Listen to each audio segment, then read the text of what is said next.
Welcome to Dicejunkies, and this is Perception Check, Episode 5. I'm here with Q. Damien. And I'm Xenodamus. Hope you enjoy.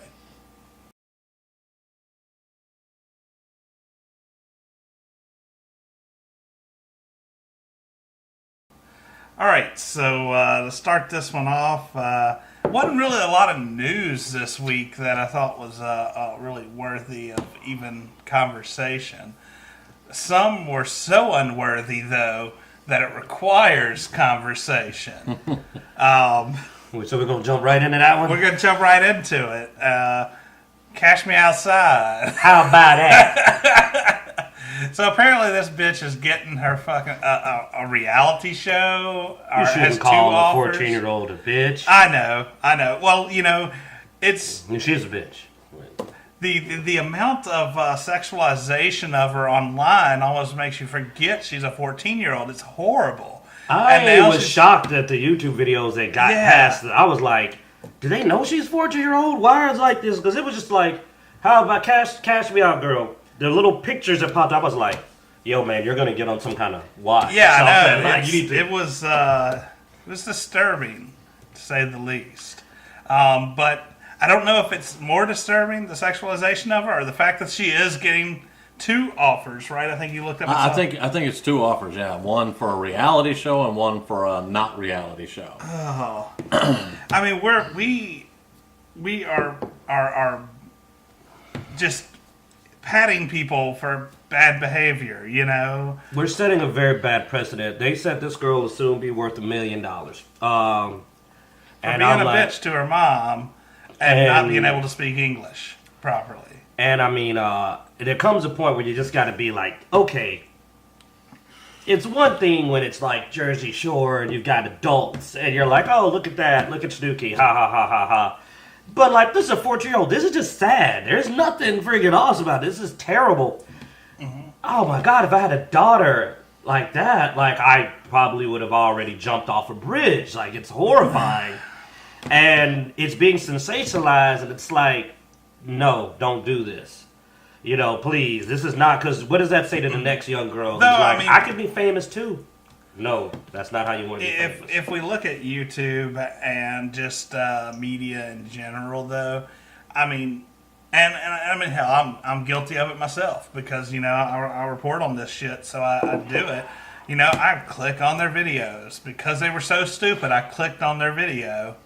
And now I am contributing to their pocket and basically saying it's okay. That's why I told you to stop. Like, I was like, stop playing these videos, man. Yeah. I mean, every time we take somebody that's stupid and we go and watch their videos because they're so fucking stupid and make fun of them for being horrible people, we're giving them money. Well, look at PewDiePie. I mean, PewDiePie is doing it a role. I mean, he's I'm not getting back into PewDiePie. He's an entertainer, man. He's an entertainer. We had that episode. Yeah. This is not an entertainer. This is a young person that thinks that they are actually human. Actually, I think it actually is an entertainer and an actor. That's what I think. God, no, she's too young, though, man. The stuff she's doing, it wouldn't be legal for her to be putting on that kind of show. Like, I want to hope that this is on purpose. I really want to hope that this is like, she never should have got famous. Somebody that's not intentionally telling a 14-year-old to twerk in dang near see-through clothing and all of that because that's dark. But then we have, 4 and 5-year-olds putting on beauty pageants and dressing up like adults. So that's just as wrong. I know. But that's a whole nother. Oh God. All right. So enough of that shit. I'm done with it. We've said our piece, I think. Any last words, real quick, and then we're gonna move on to the next subject. Have some decency, people. Move on. All right. Next, we have Diablo Season 9. Diablo 3 Season 9 is coming to an end on Friday. The 17th. Yeah, I think that's Friday. So, if you play that game, you'll want to get your ducks in a row for the end of the season and get ready for Season 10.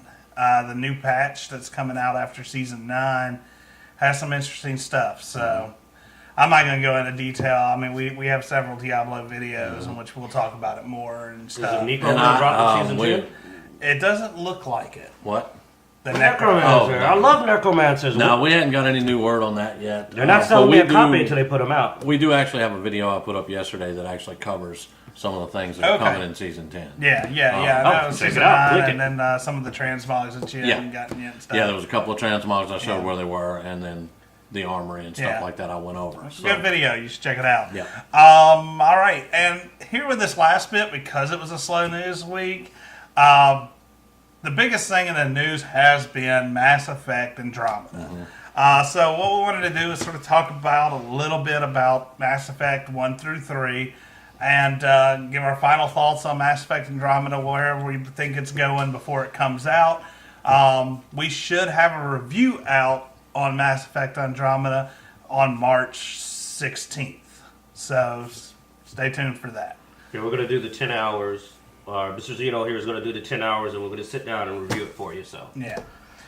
well, I've actually played through all 3. Yeah, I played 1 and 2, and I could not finish 3. I gave up on 3. You might have been one of the few people that made the right choice until they went back and fixed the ending. And I think you... I played 1 and most of 2. Okay. I didn't even look at 3 because it just had Well, I think such a bad rep Yeah, when well, I also started I playing. think when you were playing 2, when I had finished 2 and just jumped into 3. Yeah, And yeah. you heard me cussing and screaming at it so much, I think you got a little disheartened there. Yeah, not to mention I couldn't get 3 because it was on Origin.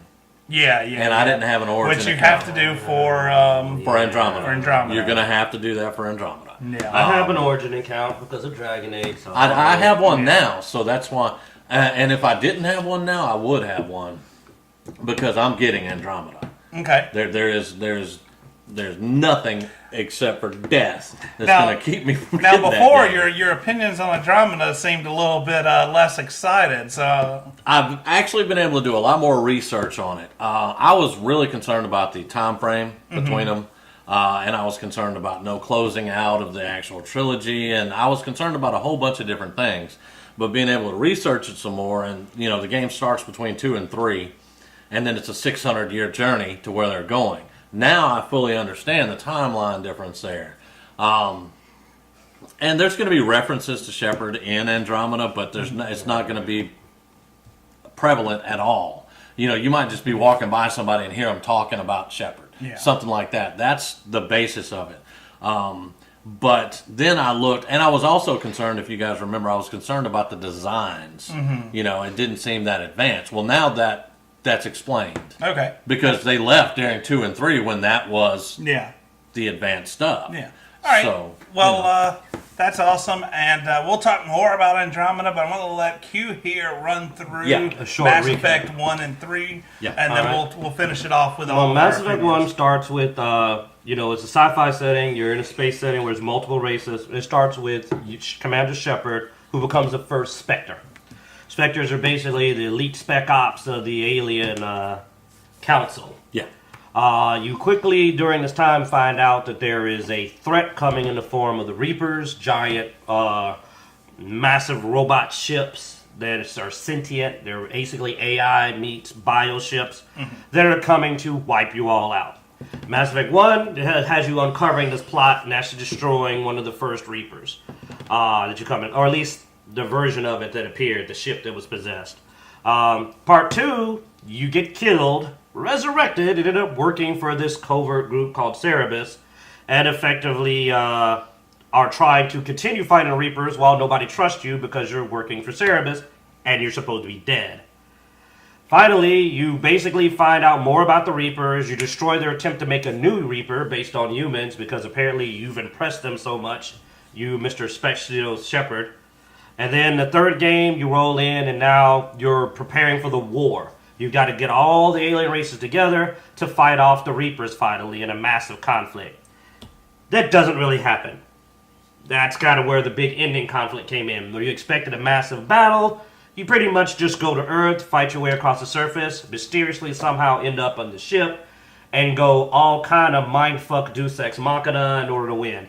Well, basically all comes down to you getting 3 choices, of which none of them are very clear what really happens at the end.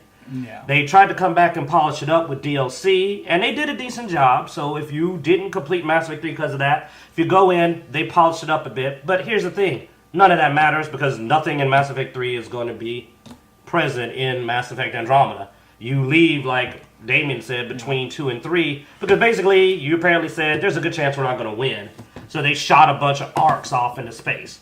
600 plus years later, you arrive at this new location. There are other arcs, which means you're going to see some of the other familiar alien races from other arcs, apparently. And you meet new alien races.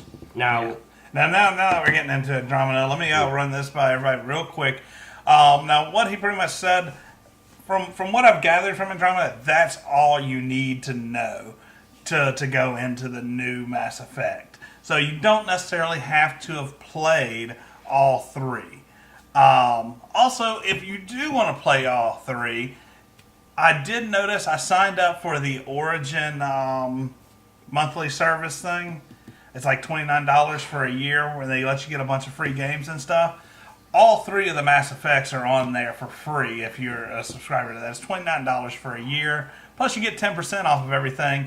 So actually you got a lot of my money back by signing up for it and then pre-ordering Andromeda, which got me 10% off of that. So that was like $7-8 that I got back. Honestly, say you just need to have played the first Mass Effect. Mass Effect 2 almost came off as a side story. It didn't affect the main story that much. We'll know for sure just how much they play off of the previous games when we do a review. So but I just heard millions of voices cry out at once because they all say Mass Effect 2 is the best one. I thought Mass Effect 1 was the best. I like Mass Effect 1, but the story that you follow in Mass Effect 2, while you find out a bit more about the Reapers, it still could be skipped. You could go from Mass Effect 1 to Mass Effect 3 and just wiki Mass Effect 2 and you'd be fine on story. Let me correct that. Now, the DLC added a lot of information. You find out who created the Reapers. They're called Leviathans, I think. That's kind of something you may want to go look up because who knows, it may come up in Andromeda. The only part they left to free the Reapers. They may be in Andromeda's universe. Yeah. The only part in 2 that I thought was just really awesome was how well they intertwined your game from 1 to 2. Mm-hmm. They did a pretty good job. I mean, you got messages from people you saved in 1. Mm-hmm. I like the Paragon Renegade, actually. They improved it. Paragon kind of looked, in the first game, was a little bit too White Knight. Mm-hmm. Renegade was a little bit too much fired off the hinge. In the second game, Paragon and Renegade decisions seemed valid, no matter which way. And some of the Paragon decisions were still you going, no, you idiot, go home. Like, even the Paragon decisions were you not being a pussy. You know what I'm saying? So I actually liked it in the second game. Paragon and Renegade didn't seem like white hat, black hat. You're going to be an asshole or a Boy Scout. It became more of a, I'm a little bit more concerned about other people, and I'm tired of this bullshit, which are both valid. Yeah, I hate it when they do the extremes. I mean, I did both. That almost goes back to our chaotic, stupid, it's these extremes that people will do. Mm-hmm. And by the way, wave things aren't black and white. To Paragon. Oh, we're saying bye to Paragon? Yeah, it's gone. It's not in Andromeda. It was just Renegade? That's gone too. Okay, that's what I'm saying. Like, you're just going on that's all gone. That's all right. Mm-hmm. It's stupid to have an alignment system. Nobody can be defined in one. I actually like it, though. I mean, this is a complaint that I have with a different game, but there's sometimes when I play, I want to be good, and sometimes when I play, I want to be the evil guy, you know? And I kind of like having that option to be good or evil. Let me tell you something. Best game in the world, Knights of the Old Republic 2. First game where you could play a light side character who thinks the Jedi are stupid. Yep. You could play a dark side character who actually understands the freaking Sith code. That game. And isn't just a psycho.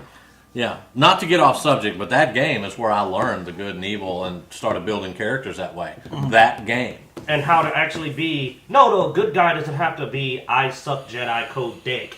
And a bad guy doesn't have to be, I'm a Sith, so I stab babies, right? It's like, no, that isn't what we do at all. Yeah. But anyway, you know, that game is where I got my start on that from. And I actually enjoy that. Now, we did crack a but quick joke. I'm sorry. I am seeing where more and more games are taking that option completely out. Mm-hmm. You know? and they're actually driving your character down one specific I'm path. not saying linear. I'm just saying having a punishment and reward system for your decisions sometimes gets a little bit, because honestly, the good path is always usually going to reward the best. The bad path is quick rewards, but not the best long term. I prefer I just be able to make decisions and then. Well, see, that's what I think. I think if you make decisions, you let those decisions affect the universe. Don't try to put me where I'm. Oh well, I gotta stay this good in Paragon. I gotta to get max these out benefits, good or max out max evil. this out to get these benefits. No, just let them affect the world, man. You know, because some days I'm more of an asshole than I am other days, you know? Yeah. And a lot of times it's reading the situation. Sometimes some situations require you to be more of an asshole. My preferred alignment is pragmatic, but pragmatic is usually good with some seriously hardcore tendencies, because sometimes you got to make hard calls. There is not a lot of games that let you go pragmatic good. Yeah. I mean, if you're going to take that system out, put something in there that would let me tweak my character a bit, though, like maybe perks. You know, to let me kind of tweak more the way I want to go. You know, something like that. We'll see. But what about the space-time continuum joke that we came up with? Oh yeah, where they left 600 Doctor years Who fans, get ready. before they finally get to their destination. They come out of slip space, and humanity's there going, "Hey, we've been waiting for you guys." Yeah, we've already colonized this place 300 years ago. So the joke was some people were complaining about you were joking about there already being humans there. And, of course, I don't know what all they do to explain all this different I don't know if things. there's going to be humans there. Or if there is, yeah. Yeah. But my joke was, well, it's been 680 years. We don't know that in sometime in that period, I mean, we've done it before in real life where you're heading towards something. Well, you come out with some new technology that allows this new path to get there quicker than the old path, you know? Think about planes versus boats. Some trips took months to get across the ocean. If somebody managed to build a plane in that last month, you could see like the plane flying over the ship and arriving first. Yeah. Or not even that, because that's really far fetched. Yeah, you know, but not even that. But Like 600 years. Though. Yeah, Woo. but say you've got a ship that left Spain, you know, in the 1600s or 14, what the fuck ever. You got a ship that leaves Spain. They're going in a straight line, all right? But you got Vikings over here that's just going along the coastline, and they get there. You know, by the time the Spanish get there, the Vikings are there going, "Hey guys, we already raided," and you know. But when you get into sci-fi, like Zeno said, they could have invented like a 20 times faster travel. Got there ahead of you, and basically you arrived like, "We arrived at new space, guys. We've been waiting on you. We've been here." Create new warp drives. Come up with some new wormhole technology. I mean, there's so many different ways in sci-fi to increase travel time. Yeah, which made me come up with the joke of find out like that you get to your location and find out that you already got there 300 years ago. Yeah. It's like you see like your children like, "Dad, how you doing?" Wait a minute, what? I don't get it. We rescued you a while back. Granddad, Yeah. how are you doing? Yeah. We've heard stories about you. We've never met you because... Now take that and add in the effed up endings from Mass Effect 3 that you show up and everybody's friggin' half half robot because you chose it. So then you show up and find out you're the last. Oh, we got to throw this in before we end it. This brings up a problem. I cured the Krogan xenophage in Mass Effect 3, but the Krogan on that ship wasn't there. So does that mean he's still carrying the condition that makes Krogans not able to breed properly, and therefore he's like fucking Subject X0? Like he's the fucking, oh my god, he arrives, he meets other Krogans, he completely restarts the Krogan problem. I don't know if it's called the xenophage, but like they had a condition that was messing up their breeding. He didn't get cured, or any other Krogan. Well, it was genetic. They passed it on, so if he breeds, could he breed that back into the Krogan population? Or the other Krogans? So, like, that'd be fucked up if you get out the ship and the first thing they do is go, "Hey, you guys took a long time to get here." If he bred it back in, Krogan in the face. If he bred it back in, wouldn't it just die off because of those that he bred in? If Depends on how much Bone Town he goes with. I mean, if he gets... You know, but I mean, they would be less likely to have children, so they... You're right, so it may solve itself in a sad way. A very sad. But that's the messed up. Any Krogans put on the ship won't still be able to save the Krogan race because they can't... They're on a line of distinct. So it's like, we got a ship full of Krogans. I don't know why. Well, hopefully next week we can dig up some more news and some more interesting things to Yeah. talk about. I hope you enjoyed our talk about Mass Effect. We're all looking forward to playing it, I know. So, hope you guys are Sci-fi too. fans. Yeah. Thanks for watching, guys. Please be sure to like, subscribe. You can comment below. Also, in the description, we have all of our links to Facebook, Google, Twitter, Patreon, all that. So please check us out there as well. And have a good week.